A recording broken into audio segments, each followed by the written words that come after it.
Time to talk business thanks to our partners Forsyth Barr. Businesses dealing with hacks and data breaches say that we need a better plan, but a long-delayed government cybersecurity strategy is still weeks away, and that is long overdue in itself. Garth Bray, Herald and our business host, is with us. Hey Garth. Hey Ryan. When was this bad boy due? Well, I want to take you to the cover of the last one, the one that's currently in place. We've got a shot of it there. Can you tell me what's wrong with that picture? Well, it's quite an ugly one to begin with, but 2019? So these things are typically refreshed every couple of years, every 4 years. And So we're talking, 2023. This was created before ChatGPT, before COVID, before people surged to working from home, before we were all sitting there twiddling away and getting taken in by cyber scams, before hackers had the power of AI massively, supercharging their ability to overwhelm our defences. That was introduced by Chris Farfoy. He now runs the Insurance Council. He was a cabinet minister at the time.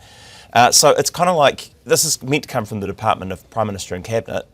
Christopher Luxon, please download your latest security certificate for New Zealand because it looks like our one's out of date. Yeah, fair enough. And I guess the guts of this is you've got CyberCX and a great piece by Dilipa Fonseca in Business Desk saying, look, Aussie, US, Britain, our Five Eyes partners and so on, they have new and ambitious strategies they put out all the time. They say we've got to crack at looking how this plan would bolster our South Pacific neighbours, because they're kind of a backdoor as well, and harden up some of the government systems, work on collaboration between industry.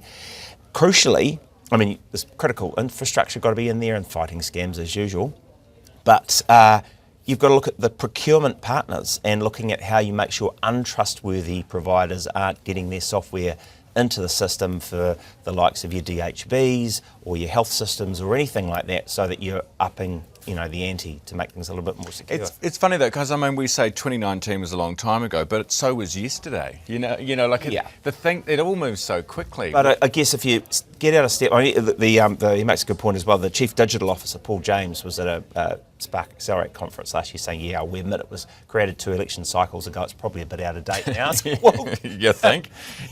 Where's the priority? Coming in a couple of weeks, apparently. Right, okay. Yeah. Well, we'll look forward to that. By then, it'll be out of date. Yeah. Hey, let's go to the showdown. So big tech, the US government. What's up with Anthropic today? So Anthropic, they make Claude, which is one of the more probably successful AI applications, you'd say, running out there. They've partnered with Palantir, which is a very big defence and security systems contractor as well. It was actually, Claude was used to help them apparently plan the Maduro capture.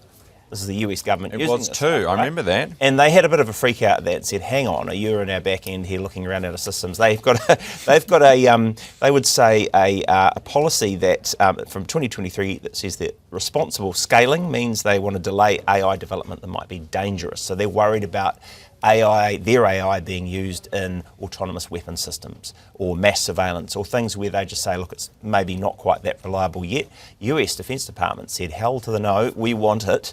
And apparently a very tense meeting earlier this week between Pete Hegseth and Daria Amadei that's been reported in the Financial Times and now more widely, where he said, you've got till 5:01 this Friday to get on board or not, otherwise we will look at invoking the Defence Procurement Act. This is from the Korean War era, to say, yes, we can take your stuff, or we'll declare you a supply chain risk, or maybe both. And then lo and behold, just in the last few hours, it's come to light that it looks like they put out a wee post saying, oh yeah, we're now shifting towards prioritising competitiveness and economic growth, while safety-oriented discussions have yet to gain meaningful traction, which is them kind of softening the market for, we're probably going to bow on this. Finally, this is the fun story of the morning, because Ōhakea Air Base is set to become our official backup airport. We're getting 24/7 manned or womaned. With petrol and everything. And won't it be great? So people can fly direct from Dubai straight to the Manawatu. Exactly, to Bulls.